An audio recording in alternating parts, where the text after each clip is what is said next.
Assalamualaikum warahmatullahi wabarakatuh. Waalaikumsalam. Sahabat setia Litigasi TV, selamat datang kembali. Berjumpa kembali kita di channel kita yang sangat luar biasa, Litigasi TV. Kali ini kita akan membahas hal-hal yang update terkait dengan penanganan atau dana COVID-19 di Provinsi Sumatera Utara maupun di Republik Indonesia yang kita cintai ini. Banyak dana-dana COVID yang telah dialokasikan oleh pemerintah. Apakah ini efektif? Apakah ini bermanfaat kepada masyarakat luas, terutama bagi korban-korban yang terdampak penyebaran virus corona ini? Saya kali ini ditemani oleh salah satu narasumber yang konsen melihat perkembangan dan penanganan COVID-19. Beliau adalah seorang praktisi hukum juga, pengamat hukum yang saat ini banyak menangani kasus-kasus yang sangat luar biasa di Kota Medan khususnya. Saya bersama, langsung saja kita sapa Bung Eka Putra Zakran, Sarjana Hukum. Ya, Assalamualaikum. Apa kabar? Ya, apa kabar Bang Eka? Baik, siap. Alhamdulillah ya. Lagi sibuk apa nih Bang? Sibuk memantau COVID lah. COVID ya. COVID. Nampaknya COVID ini sangat berbahaya nih di negara kita. Pasti karena ini memang pandemi global COVID-19 artinya sebuah wabah yang tidak diinginkan. Tapi bertahun-tahun kita dalam kehidupan sosial tidak pernah seperti ini. Ini luar biasa, sudah kurang lebih 4,5 bulan kita ini ya dilanda dengan wabah ini, sehingga kehidupan bukan hanya sektor sosial, tapi ekonomi juga murat-marit, kemudian goncang, kemudian kehidupan masyarakat kita lihat terganggu, silaturahim lagi yang lebih parah yang terganggu. Lebaran kemarin nggak bisa silaturahim, nggak bisa halal bihalal kan, ini kan dampak-dampak yang tidak kita inginkan dari COVID-19 ini. Semakin hari korban terserang virus COVID ini semakin banyak gitu. Terus bertambah. Ini menunjukkan bahwa pemerintah secara nasional belum bisa menangani COVID-19 ini. Gimana? Iya, Pak Bembeng, saya dari awal memang mengamati. Awalnya kan pandemi COVID ini kan dari Cina ya, dari negeri Cina. Kemudian melebar dan meluas ke Italia, sampai ke Amerika, dan akhirnya sampai ke seluruh dunia. Awalnya pemerintah kita sepertinya seakan-akan tidak respect gitu, atau dalam tanda petik semacam acuh tak acuh. Menyatakan ada beberapa petinggi negeri ini menyebutkan bahwa Indonesia nggak cukup layak untuk dihadiri oleh pandemi karena negerinya panas gitu. Itu ada beberapa itu yang menyebut begitu, dan Presiden sendiri pun mengatakan bahwa Indonesia aman. Menteri Kesehatan juga bilang aman awalnya. Jadi sikap-sikap yang kita bilang seperti itu, sikap-sikap tidak memberi kecerdasan kepada rakyat ini, sebenarnya tidak terpuji kalau menurut saya. Ini apa? Terkesan sepele gitu dengan penanganan COVID. Iya begitu. Dari awal itu kita sekitar bulan 1 2020, pemerintah seolah-olah menganggap bahwa ini Indonesia aman gitu, bebas dari COVID. Ternyata selang berjalan waktu ya, bulan 1, bulan 2, bulan 3 puncaknya wabah ini sudah sangat meresahkan sampai diambil sikap memang bukan lockdown ya. Karena alasan tertentu pemerintah mencontohkan India terjadi persoalan tentang lockdown, ada pemukulan, ada penindasan kepada rakyat, akhirnya diambil PSBB yang sesungguhnya PSBB juga nggak efektif ya.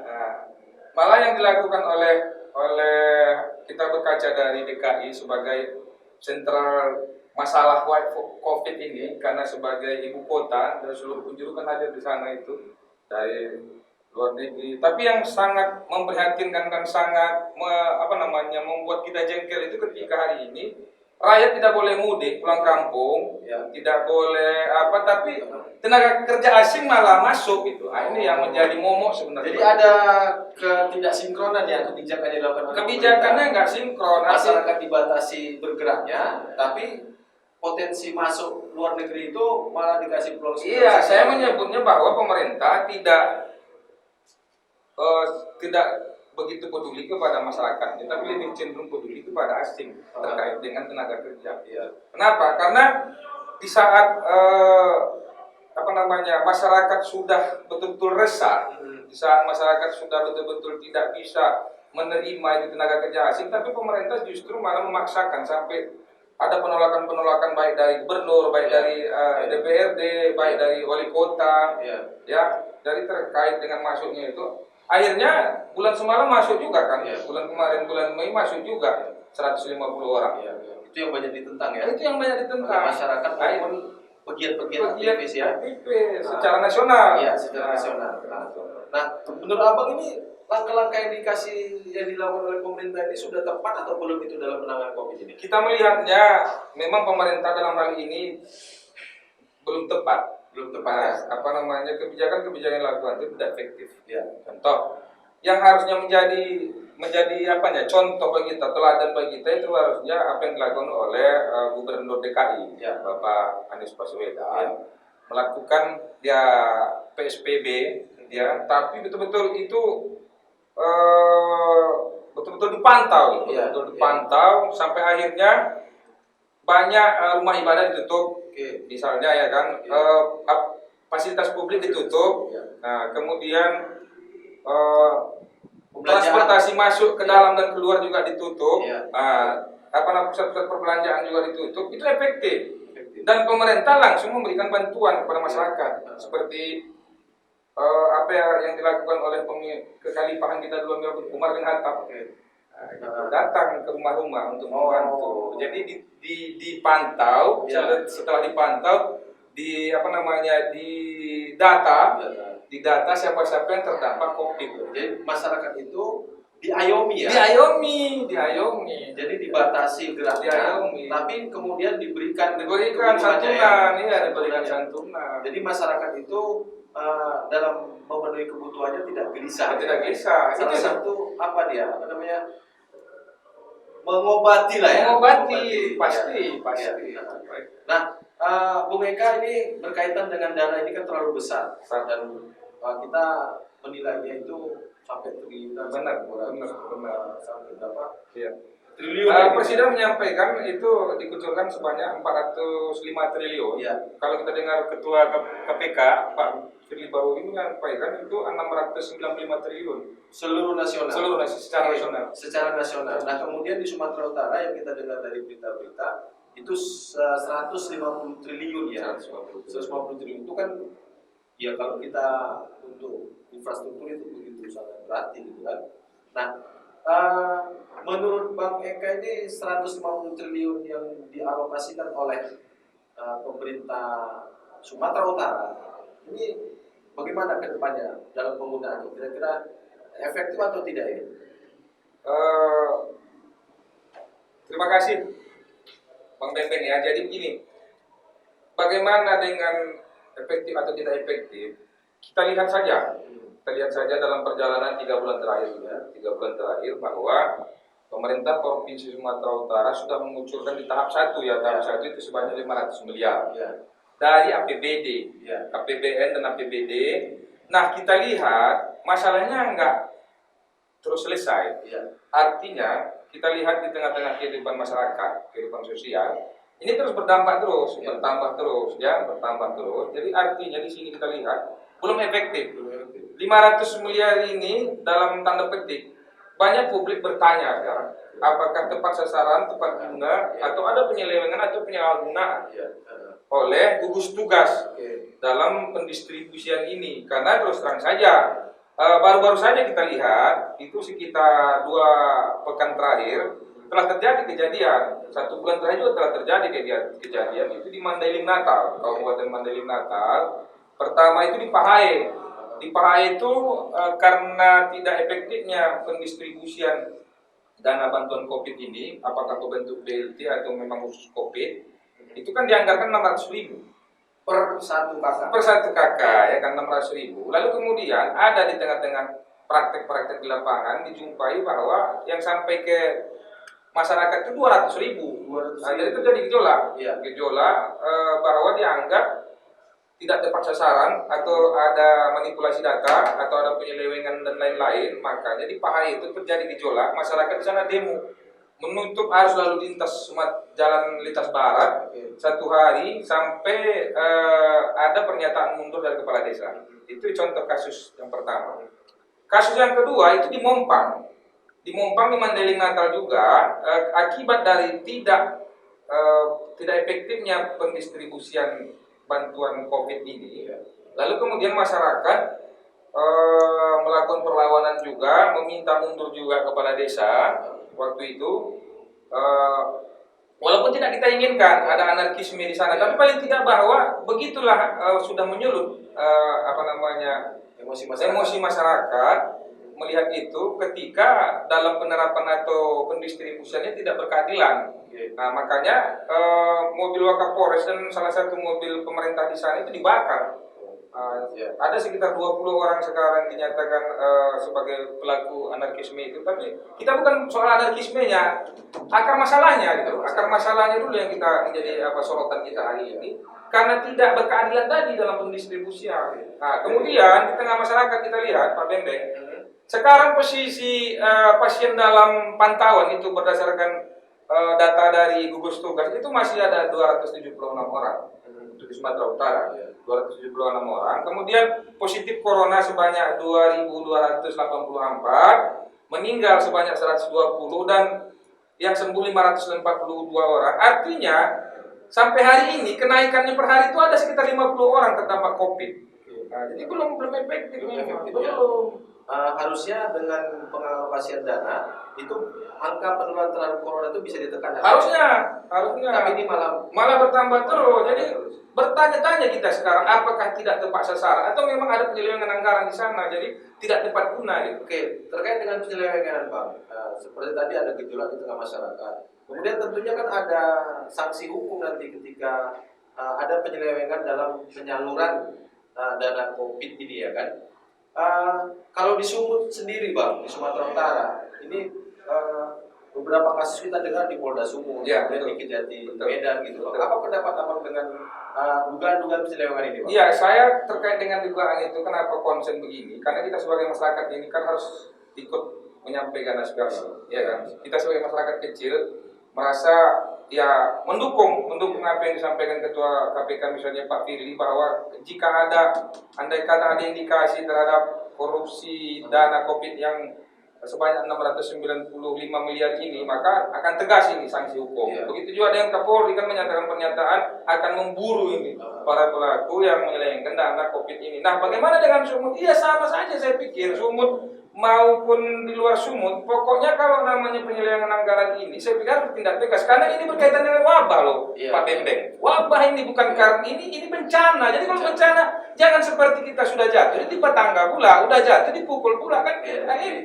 gitu loh. Jadi ada kesempatan di balik wabah ini ya, kesempatan misalnya penggunaan dana kemudian diselewengkan. Oh iya pasti. Nah ini menurut Bang Eka ini kalau terjadi seperti ini penyelewengan dana di tengah bencana ini, apa kira-kira hukuman yang cocok bagi mereka ini Bang? Iya saya setuju mereka itu dihukum berat, artinya bukan hanya sekedar dibuat miskin, tapi betul-betul ada dulu kalau kita lihat sejarah itu di Makassar. Di sana katanya sebelum hukum pidana kita ini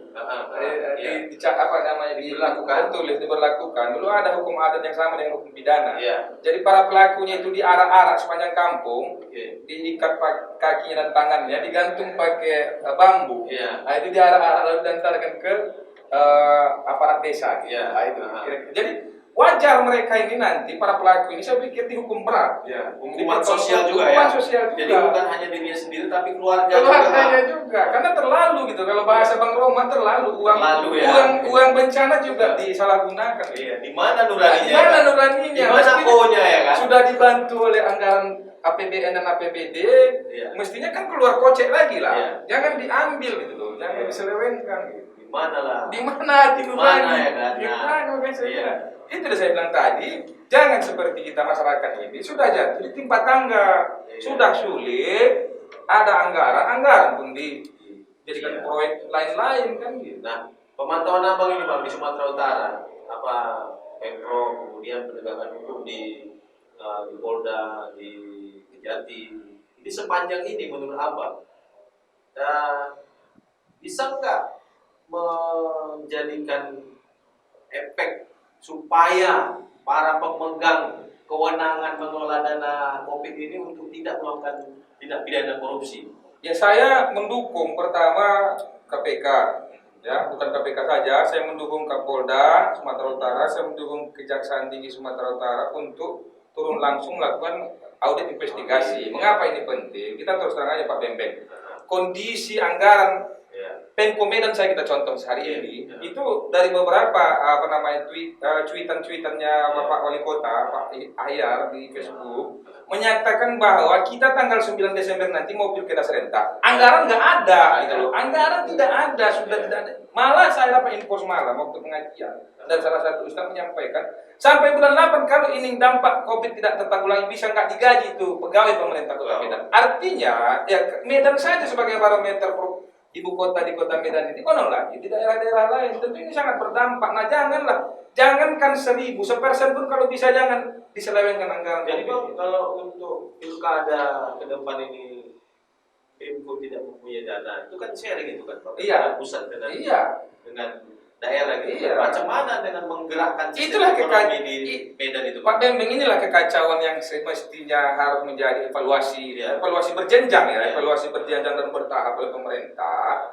Jangan hanya karena istilahnya satwa politik, ya kan, atau sahwat politik, hawa nafsu terhadap politik, lalu kemudian mengenyampingkan aspek-aspek kesehatan dan sosial. Karena ingat saja ketika kemarin sebelum kondisi new normal seperti sekarang ini, waktu kita berada di masa pandemi, itu kalau kita rujuk apa yang disampaikan Bapak Kapolri, hukum tertinggi itu bukan lagi undang-undang, tapi kesehatan masyarakat gitu loh. Dalam kondisi seperti ini. Nah, memang sekarang new normal, pemerintah memberi kelonggaran untuk berdampingan dengan COVID. Tapi ini juga kan harus betul-betul diwaspadai, jangan karena ingin berganti kekuasaan mengenyampingkan aspek-aspek sosial dan kesehatan itu. Nah, anggaran udah nggak ada, dipaksakan juga tanggal 9 Desember untuk pilkada serentak. Ini kan sebuah keniscayaan yang ambigu kalau menurut. Iya, harusnya lebih mementingkan kepada langkah-langkah konkret untuk penyelesaian COVID ini, Bang, ya.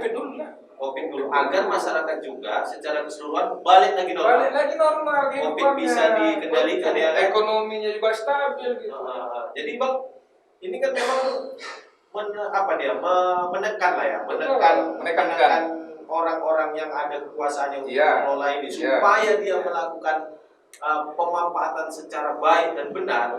Ini kan harus ada penegakan hukum yang komprehensif dan nyasar dia supaya ini terlaksana dengan baik penyalurannya, Bang. Saya berharap Pak Bembeng, sahabat litigasi dimanapun berada, ya pemirsa YouTuber litigasi, saya berharap agar dana 500M yang pertama itu tepat guna, tepat sasaran.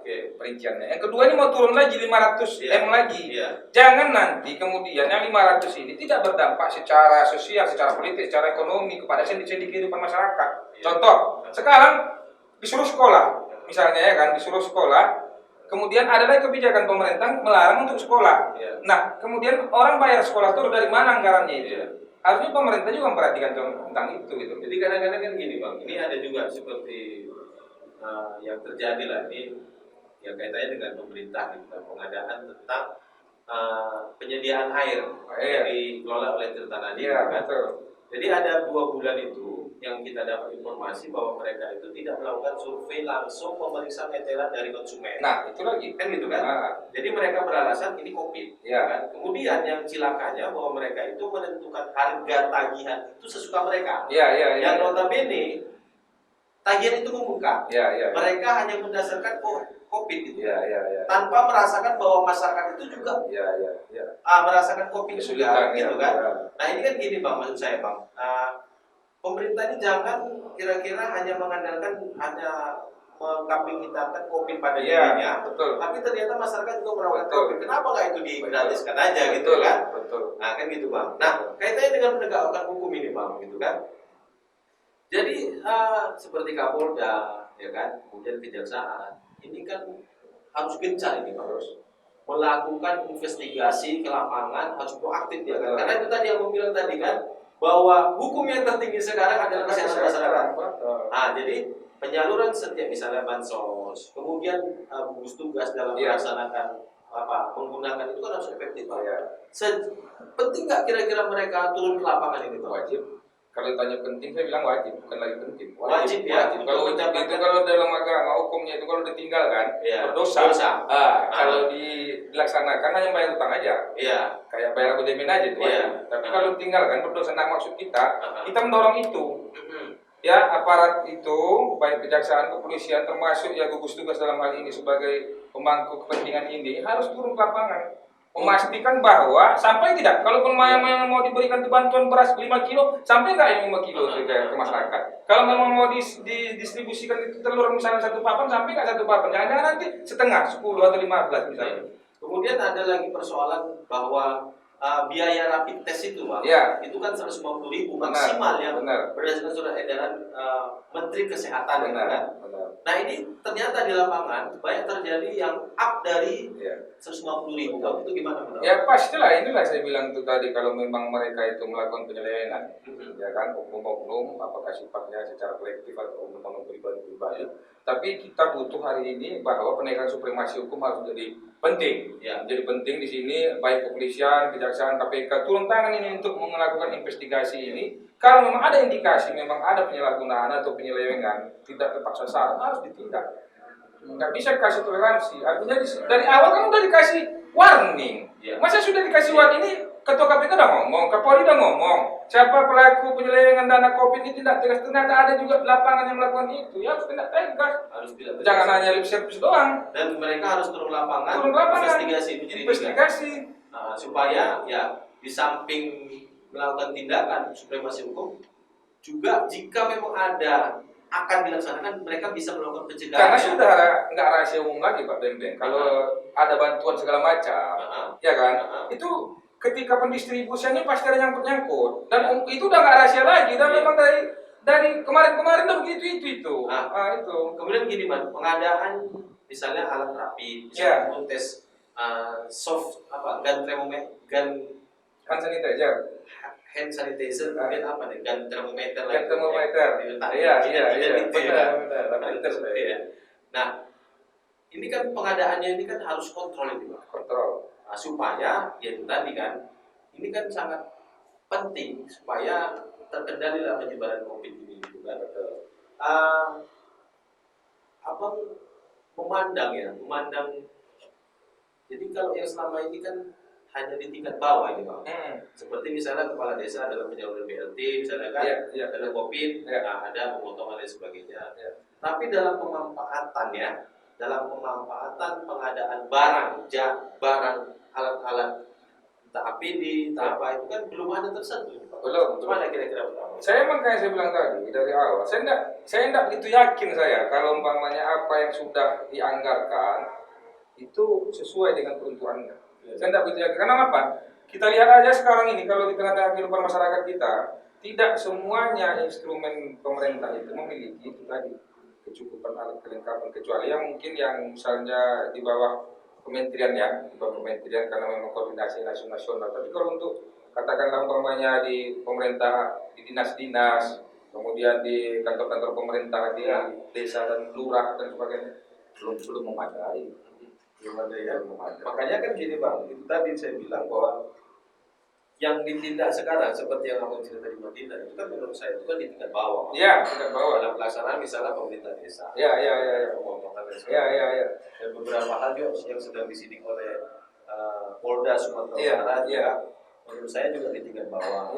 Nah, seperti yang abang bilang tadi bahwa pemerintah ini sudah menguncurkan dana. Kan bukan untuk BLT aja, Pak. Bukan. Ada pengadaan alatnya, ada kayak gitu kan. Ada penyelesaian dampak kredit juga, ekonomi stimulus juga. Nah, alat-alat ini, Bang, pengadaan ini kan pelakunya ini kan para ya seperti PTK yang notabene itu menyentuh dan subjeknya itu pejabat-pejabat tingkat tinggi dan kontraktor atau perusahaan pengadaan yang mungkin linknya itu di tingkat middle up ya. Iya. Kan belum ada tersentuh. Iya. Mana kira-kira? Makanya kita harapkan tadi. Jadi bukan hanya tingkat bawah aja nih, Bang. Iya, makanya kita harapkan tadi seluruh instrumen aparat penegak hukum maunya konsen lah, Ya. mulai dari KPK, Kapolda, Kejaksaan, ini langsung audit investigasi. Bahwa ada kecenderungan dalam pengamatan publik masyarakat hari ini itu ada diselewengkan anggaran itu, makanya tidak tepat guna, tidak tepat sasaran. Bukan hanya terkait contoh-contoh kecil yang di kabupaten tadi, memang kita harapkan di tingkat provinsi juga di ini menjadi audit investigasi dilakukan terhadap COVID juga, gugus tugas. Gugus tugas Juga, karena bagaimana? banyak juga suara-suara sumbang yang kita dengar, memang itu di gugus tugas itu ada orang-orang di lingkungan pemerintah provinsi Sumatera Utara yang mengendalikan itu. Inilah yang mau kita ungkap fakta-fakta itu. Ada yang mengendalikan itu sampai kepala dinasnya mengoceh, nggak tahu soal pendistribusian itu. Justru kepala dinas saya harusnya dia mengendalikan itu dan memanage itu. Malah dia bilang tak tahu ya. Nggak tahu. Ada apa ini? Inilah yang mau makanya kita harapkan Polda Sumut kemudian Kejaksaan langsung audit gitu. Oke. Jadi menutup celah, kemudian mencegah juga dan menindak Bang ya. Menindak, mengawasi, menindak, menginvestigasi. Iya. Artinya gini Bang, ketika dinas mungkin ya menurut saya itu tadi kurang dilibatkan. Iya. Ini kan ada cara-cara penggunaan yang tidak benar Pasti. sehingga bisa jadi penggunaannya juga tidak tepat sasaran. Iya. Kan itu Bang. Mana kontrol kita sebagai masyarakat ini Bang? Ya yang pasti kalau memang pertama itu yang menginvestigasi itu secara formal tentu aparatnya.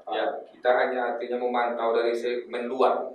Tapi kalau memang ada temuan-temuan itu, kita jangan sampai istilahnya di sini tidak transparan, dibuka aja langsung gitu. Kalau memang ada temuan-temuan itu, misalnya ada indikasi penyelewengan di lingkaran Gubernur Sumatera Utara dari pemerintah itu, siapa pengendali itu yang tidak bertanggung jawab itu oknum-oknum itu harus langsung ditindak dari sekarang. Tahap 1 sudah kita saksikan tidak tepat guna, tidak tepat sasaran, tahap 2 nanti juga begitu.